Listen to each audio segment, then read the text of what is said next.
Magandang araw mga kaibigan. Ito, malungkot, nakakadismayang balitang pag-usapan natin tungkol sa ating kapulisan. Naniniwala ko mas marami ang matitinong pulis. Kaya lang ito, mayroon na namang apat na pulis na sangkot kidnapping sa Pasay City. Napanood ko ito sa balita, TV Patrol ata, sa AB7. Nakakapanlumo. Tapos, yung kaibigan ko, Lieutenant Rolly Riparip, Rolly, salamat sa pinadala mong ano. May video siyang pinadala, press conference ni DILG Secretary Abalos, na pinupuri niya ang galing daw ng kapulisan dahil nahuli nila kaagad yung kabaro nila na mga kidnappers. Kaya lang, kung hindi pa nakatakas yung mga dayuhan ito, ang biktima nila, kung hindi pa nakatakas at nagsumbong sa otoridad, hindi nila ito mahuhuli. Okay, pakinggan natin sandali ang press conference ni Secretary Benhur Abalos bago ako magbigay ng reaksyon. Sandali ha. Magandang umaga po sa inyong lahat. No? Ito pong press con ngayon ay pinapakita ng kapulisyahan sa pangunguna ng ating Chief PNP Course Romel Marbil ang kagalingan ng PNP. At ako'y natutuwa sa performance Kagalingan ng NCRPO sa pangunguna ni General Narcates and of course si General Rosete sa ating anti-kidnapping, si General Abrenica, at ang bagong Chief of Police ng Pasay, kabago-bago pa lang, tingnan nyo, si Colonel Pabonita. Ha? Bakit? Napakahalaga ng araw na ito dahil ito'y tungkol sa mga kidnapping. Ang nahuli po natin ay mga pulis mismo, mga kabaro nila, at ang pinakamataas na ranggo ay isang major. Ladies and gentlemen, maraming salamat. Thank you for being here as we address an incident that occurred around 12:20 a.m. on June 2, 2024. Ito'y nangyari ng madaling araw ng June 2, no? 12:20 ng umaga. Apat na dayuhan ang nasa isang Lexus na sasakyan at ito'y flinag-down ng motorsiklo ng PNP Motorcycle Cops sa Taft Avenue sa Pasay. Itong mga pulis na ito na nakamotorsiklo ay may sumusunod na white van sa likod. So yung Lexus inarangan ng motorsiklo at sa likod itong silver white van. At pagkatapos bumaba at kinuha yung apat na dayuhan. They abducted the 4 individuals. Ngunit may nakatakas na dalawang dayuhan at ito'y managed to escape and sought help from barangay officials. The remaining 2 captives were released around 6 o'clock a.m. on June 3 after a ransom of 2.5 million was paid. Nung ito'y nalaman na General Narcates at ang kanyang grupo sa NCRPO at ng SPD, no, in coordination with the AKG, with the anti-kidnapping group. So tatlo ang nagtulungan dito. Hindi sila kagad, sabi nga ni General Narcates, bawat minuto ay napaka-importante. Hindi sila natulog nung umagang yun. Kanila kagad, nag-launch kagad sila ng investigasyon dito. Yung victims ay sila Meng Zhao, 29 years old, and Yang Zuan, 30 years old, parehong Chinese nationals na tumakas.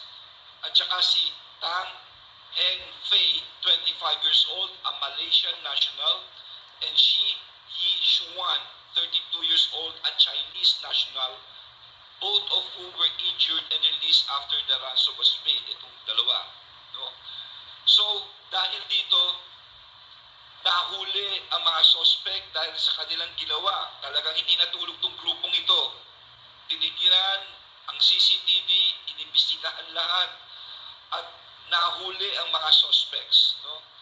Ang mga na-apprehend na suspects, so, including Sergeant Angelito David, Sergeant Ralph Tumangil, Sergeant Ricky Tabora, and Major Cristil Carlo Villanueva. However, yung mga ibang tao, kamukha ni Mario Quiambao Badando, Roderick Valbuena, at iba pa, no, known only by their aliases, remain at large. Hinahanap pa ho natin, adding urgency to our ongoing pursuit. Okay, congratulations sa madaling pagkahuli nitong mga tiwaling pulis. But medyo nadismaya lang ako. Ang hinihintay kong banggitin ng sekretary, sana yung kasiguruhan na ang kapulisan, ang ating pulis, ay hindi na mauulit. Kasi, birin mo, sabi nga ni Rolly, Sir, palagay ko matagal nang ginagawa yan. Yung retired Lieutenant Rolly, sabi niya, matagal nang ginagawa yan siguro. Ngayon lang natimbog. So, ang ano ko dito is sana bigyan ng assurance ang taong bayan na ito hindi na mauulit.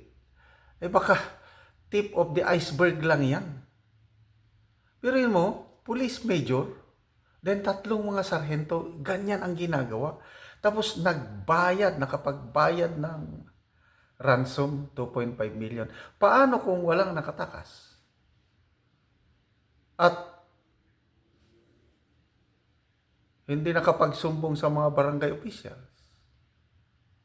So, ang circumstances doon is yung pagtakas, yun ang dahilan kaya nahuli.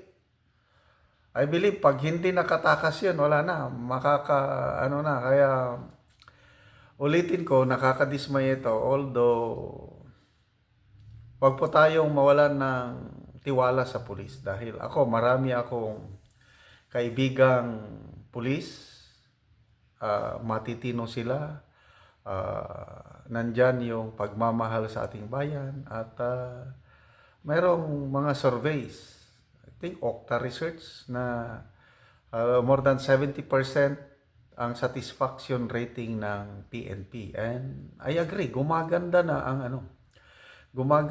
ang performance ng ating kapulisan. At ito, nakakapanghinayang dahil sumingit na. Kailan ba yun? Last year ba o 2 years ago? Yung sunod-sunod na congressional investigation, both Senate and Congress, yung mga kapalpakan ng mga pulis, tanim bala, tanim ebidensya, kung ano-ano yan, sangkot sa droga. So, nakakapanghinayang yung mga ganon. At akala ko medyo nawala na. Ito na naman. Police kidnappers. Sabi ko, hindi ko na sana gawan ito ng reaction vlog. Kaya lang nung mapanood ko yung press conference ni Secretary Abalos, na hindi man lang siya nagsabi ng yung assurance sa publiko ba na ang ating kapulisan mas maraming matitino, tapos yung gagawin nilang hakbang para malinis ang kapulisan ng mga iskalawags, yun sana ang unahin. Kaya lang I don't know, nasa inyo basta ako napansin ko itong kay Secretary Abalos, napaka hilig niyang magpa-presscon. Sumasabat ka agad sa presscon. Malala nyo yung nangyari noon kay Percy Lapid 2 years ago, yung Kunuhay, nag-surrender yung salarin. Nako, pa-presscon ka agad. Yung pala, masyadong maga kasi nagkaroon na ng panahon yung mga salarin na makapag-pindot sa contact nila sa loob, sa bilibid. Yun na.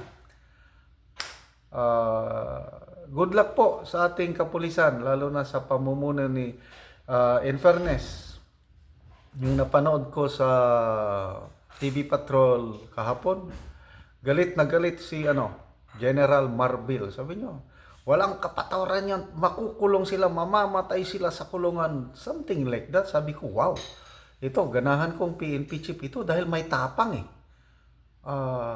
Kaya lang dito kay Secretary Abalo, sorry, hindi ko nagustuhan yung yung binibida pa niya yung galing ng kapulisan, nahuli kagad. Eh kung hindi nakatakas yung dalawang biktima, wala na yan. Huwag po tayong mawalan ng tiwala sa ating kapulisan. Mas marami ang matitinong pulis. Kakaunti lang yan yung mga kidnappers na yan.